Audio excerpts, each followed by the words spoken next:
مستند حدیث ہے طبرانی کے اندر اس حدیث کو نقل کیا گیا ہے۔ اللہ کے پیارے نبی پیارے رسول صلی اللہ علیہ وآلہ وسلم نے ارشاد فرمایا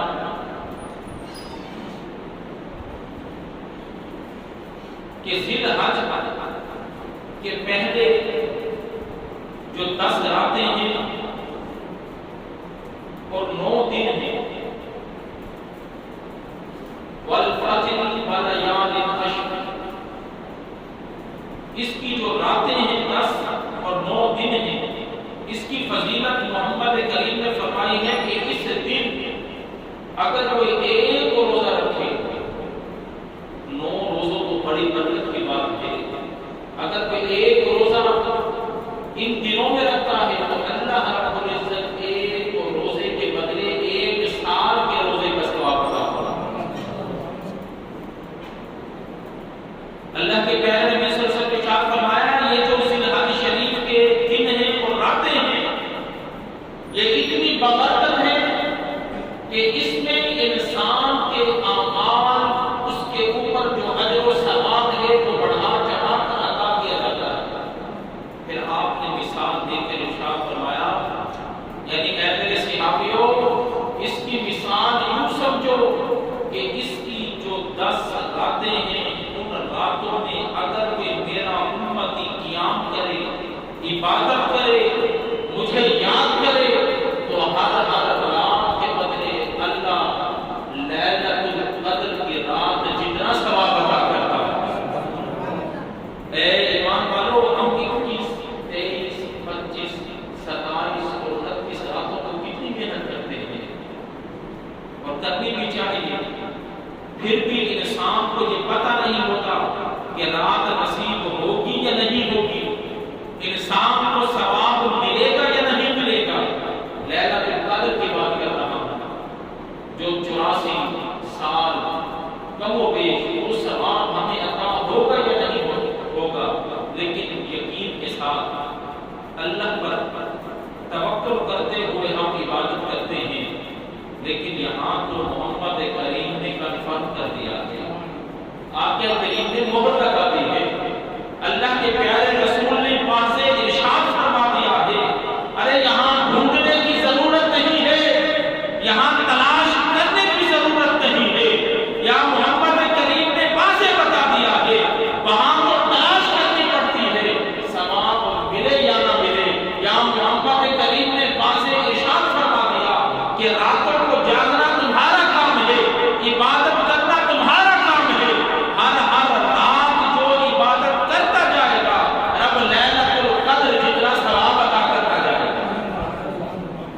تو اس مہینے خصوصاً ان دنوں میں بالکل سستی نہ کریں، بالکل غفلت نہ کریں، ہر وقت زبان کے اوپر یا استغفار ہو، یا اللہ اکبر کی صدا ہو، یا الحمدللہ کی صدا ہو، یا سبحان اللہ کے ذکر کی صدا ہو، یا درود مصطفیٰ ہو، کثرت کے ساتھ آپ عبادت کریں۔ ان دنوں کو اللہ نے بڑی ہی فضیلت عطا کی ہے، ارے اس کی میں کیا فضیلت بیان کروں جس کی قسمیں خود قرآن کھا رہا ہے، والفجر ولیال عشر، رب نے قرآن میں واضح فرما دیا ہے کہ اس فجر کی بھی قسم رب نے کھائی ہے اور ان کی راتوں میں کی قسم رب نے کھائی ہے، جس کی قرآن کے اندر عظمت بیان ہو جائے، اس کی عظمت اور کیا بیان ہو سکتی ہے۔ اے ایمان والو، میرا آج کا جو موضوع ہے وہ یقین ہے۔ حضرت ابوبکر صدیق ممبر رسول پر کھڑے ہوئے مستند حدیث ہے، خطبہ دیتے ہوئے آپ کی آنکھوں میں سے آنسو رہا ہوا، آنکھیں بھیگ گئی، پھر روتے ہوئے ارشاد فرمایا کہ پچھلے سال جس جگہ میں کھڑا ہوں اس جگہ محمد عربی کھڑے تھے اور انہوں نے خطبہ دیا تھا، اور خطبہ دیتے ہوئے ان کی آنکھوں میں سے آنسو نکلے تھے۔ آج اسی جگہ اسی مقام پر اور میں بھی ایسے ہی خطبہ دے رہا ہوں، میری آنکھیں نم ہوئی ہیں مجھے آج وہ حدیث یاد ہے جو محمد رسول کریم نے رؤوف الرحیم نے آپ کی آنکھوں میں سے آنسو جاری تھے، آپ نے ارشاد فرمائی تھی، آپ نے فرمایا تھا اے میرے صحابیوں، اللہ کی دولتوں میں سے، اللہ کے انعامات میں سے سب سے بڑا جو انعام ہے، سب سے بڑی جو دولت ہے وہ یقین ہے۔ کیا ارشاد فرمایا؟ سب سے بڑی دولت کیا ہے؟ وہ یقین ہے۔ حضرت بکر صدیق راوی ہیں، پھر آپ نے فرمایا اس کے بعد جو سب سے بڑا انعام ہے وہ عافیت ہے۔ اے ایمان والوں، علماء کرام نے کہا، ارشاد فرمایا آج ہمارے نوجوان، آج کی نسل یقین کی دولت سے محروم ہو گئی۔ ہمارے بزرگوں کی تعریف اٹھا کر پڑھیں، اولیاء کی تعریف اٹھا کر پڑھیں، سلف صالحین کی تعریف اٹھا کر پڑھیں، انہوں نے یقین کی دولت کو کبھی نہیں چھوڑا۔ ان کو محمد مصطفیٰ کی احادیث پر بھی یقین، رب کے قرآن پر بھی یقین اور دین اسلام کی حقانیت پر بھی یقین، لیکن آج ہمارے دلوں کے اندر یقین نکل چکا ہے۔ آج دنیا کے اسباب کے اوپر ہمیں یقین ہے، لیکن رب کی رحمت پر ہمیں یقین نہ رہا۔ حضرت رابعہ بصری کے بارے میں آتا ہے کہ مہمان آپ کے دروازے پر آئے، وہ 4 مہمان تھے، ان کو جب بٹھایا گیا آپ نے غلام کو بلایا، لوٹی کو بلایا اور فرمایا کہ بچے کھانے کے لیے کچھ ہے؟ انہوں نے کہا کہ ایک ہی روٹی موجود ہے۔ آپ نے فرمایا صرف ایک ہی روٹی، مہمان تو 4 ہیں، میں نے کہا جو حکم ہو آپ کا۔ آپ نے فرمایا کہ روٹی اٹھاؤ اور جو سالن ہے یہ بھی اٹھاؤ، باہر اگر کوئی فقیر ہے اسے دے دو۔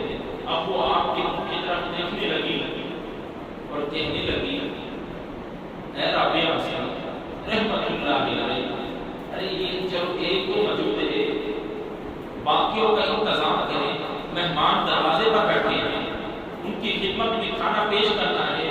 آپ نے فرمایا جو میں کہہ رہی ہوں ویسا ہی کرو۔ اب باندی نے وہ روٹی جو کچن میں پڑی تھی، بچی خانے میں پڑی تھی، سالن روٹی اٹھایا، والد کو سالن دے رہا تھا کہ میں بھوکا ہوں، اس کو دے دیے۔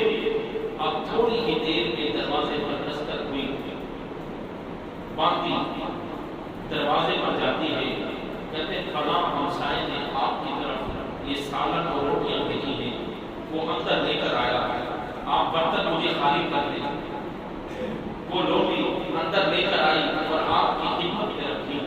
آپ نے فرمایا اس کے دنوں کی کتنی روٹیاں؟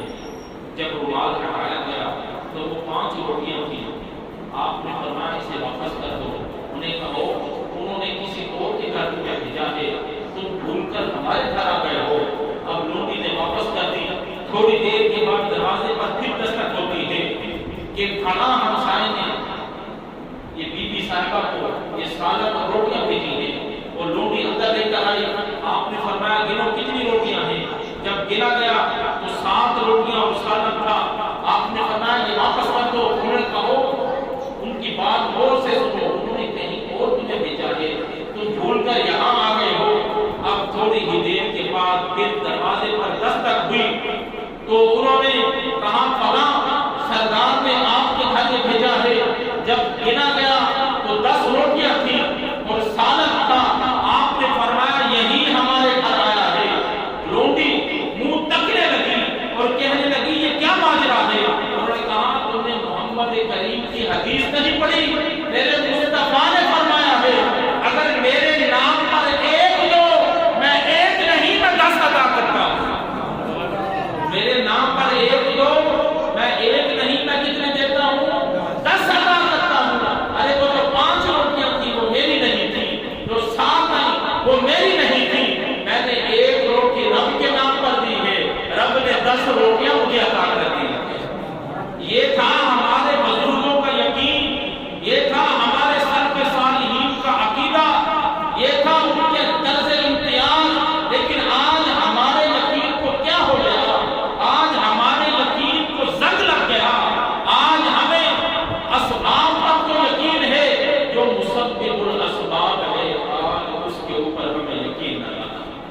اے ایمان والوں، اللہ کے پیارے نبی پیارے رسول صلی اللہ علیہ وآلہ وسلم نے ارشاد فرمایا کہ رب نے حضرت ابراہیم کو بڑی شان عطا کی، اور ان کی سب سے بڑی شان کی وجہ یہ ہے کہ انہی کی آل کے اندر محمد کریم کو پیدا کرنا۔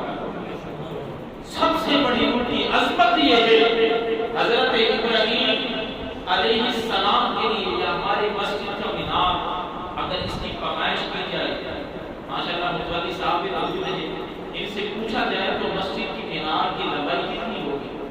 میرے علم کے مطابق تقریباً 45 فٹ ہوگی، کم و بیش کتنی ہوگی؟ 45 فٹ کا یہ مینار ہے، کم و بیش۔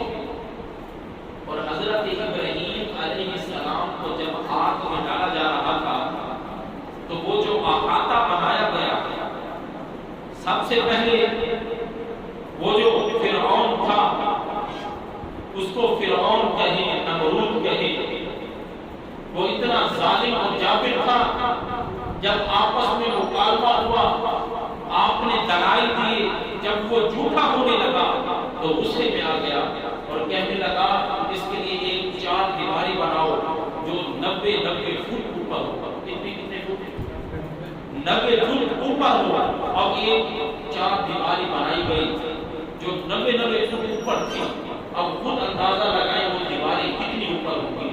پھر ساری سلطنت میں اعلان ہو گیا کہ جس کے گھر سے لکڑیاں اس میں نہ ڈالی گئی تو یہاں آگ دہکانی ہے، یہاں آگ مچانی ہے، یہاں آگ لگانی ہے، اس آگ کے اندر اس گھر والوں کو بھی ڈال دیا جائے گا۔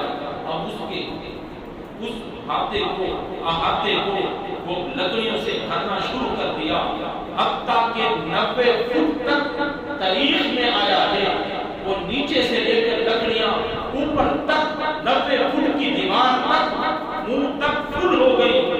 اب بادشاہ نے کیا کہا، اس لعین نمرود نے کیا کہا کہ اس کو آگ لگا دی جائے۔ اب آگ لگ گئی۔ اب حکم ہوا کہ ابراہیم کو علیہ السلام ان کو منجنیق کے ذریعے آگ میں ڈال دیا جائے۔ اب منجنیق پر بٹھا دیا گیا۔ اب آگ میں ڈالنے کا وقت قریب آیا کہ ہوا کا فرشتہ آپ کے پاس آیا اور آپ نے عرض کی، اے اللہ کے پیارے خلیل، اے اللہ کے پیارے دوست، اے ابراہیم، آپ مجھے حکم تو کریں، ارے میں ان لکڑیوں کو، یہ جو آگ ہے اس آگ کو ایسا بکھیروں کہ پوری سلطنت کو جلا کے رکھ دوں، میں ایسی ہوا چلاؤں۔ آپ نے فرمایا مجھے تیری مدد کی ضرورت نہیں ہے۔ وہ آگ کے شعلے اتنے ابھر رہے تھے کہ اوپر سے غلطی سے اگر کوئی پرندہ بھی گزر جاتا، آسمان سے چاہے وہ جتنا اوپر سے گزرتا، وہ جل کر اس آگ میں جا گرتا۔ اتنی تپش نکل رہی تھی، اتنے شعلے نکل رہے تھے۔ آپ نے فرمایا مجھے تیری مدد کی ضرورت نہیں ہے۔ حتیٰ کہ منجنیق میں بٹھا کر ابراہیم خلیل اللہ کو علیہ السلام کو آگ میں ڈالا گیا۔ راستے میں تھے، جبرائیل سے رہا نہ گیا۔ جبرائیل آئے، آ کر عرض کی، اے اللہ کے خلیل، مجھے حکم فرمائیے۔ یہ وہ جبرائیل ہیں کہ روایت میں آتا ہے ان کے ایک قد اتنا لمبا ہے کہ مشرق سے لے کر مغرب تک اگر قد پھیلائے تو مشرق سے لے کر مغرب تک سارے کے سارے لوگ ایک پر کے نیچے سما جائیں۔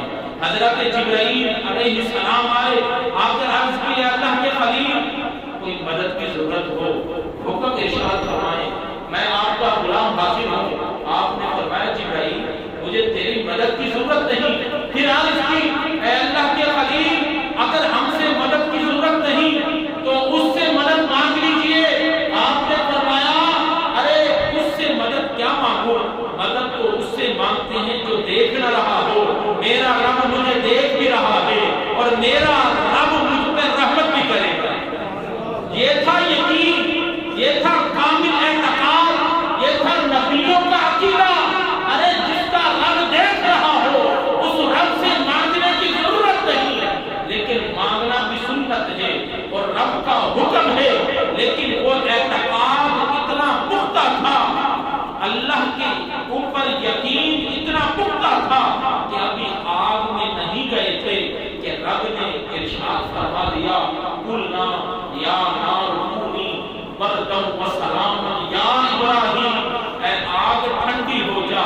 سلامتی والی ہو جا، میرا مہمان تجھ میں آ رہا ہے، میرا مہمان تجھ میں آ رہا ہے۔ اے ایمان والو، آج ہمیں یقین نہ رہا، آج اللہ کی ذات پر یقین نہ رہا، آج ہمیں اللہ کے دین پر یقین نہ رہا، آج ہمیں قرآنی آیات کے اوپر یقین نہ رہا، آج ہمیں احادیث مصطفیٰ کے اوپر یقین نہ رہا، آج لوگوں کے اوپر یقین ہے کہ فلاں کے پاس جائیں تو مسئلہ حل ہو سکتا ہے، آج محمد کریم کی اس حدیث کے اوپر یقین نہیں کہ اگر تجھے کوئی حاجت پیش ہو تو 2 رکعت نماز صلاۃ الحاجت پڑھ، اس کے بعد استغفار کر، اس کے بعد سجدے میں جا کر دعا کر۔ ارے یہ تو باپ کی بات ہے کہ پیشانی تو بعد میں اٹھائے گا، رب تیری حاجت پہلے پوری کر دے گا، لیکن ان حدیثوں کے اوپر ہمیں یقین نہ رہا۔ اے ایمان والو، یہ یقین کی جو دولت ہے یہ بہت بڑی دولت ہے، جس کو مصطفیٰ نے فرمایا کہ اے میرے صحابیوں، اللہ کی دولتوں میں سے، اللہ کے خزانوں میں سے، اللہ کے انعامات میں سے جو سب سے بڑا وہ انعام ہے، سب سے بڑا خزانہ ہے، جو سب سے بڑی دولت ہے، وہ یقین ہے۔ کبھی بھی یقین سے اپنے دامن کو خالی نہ کرنا، جیسے ہی ایمان سے یقین گیا سمجھو ایمان گیا۔ جس کے دل کے اندر جتنا اپنے رب پر یقین ہے اتنا ہی اس کے دل کے اندر ایمان ہے۔ بولا ہم سب کو دین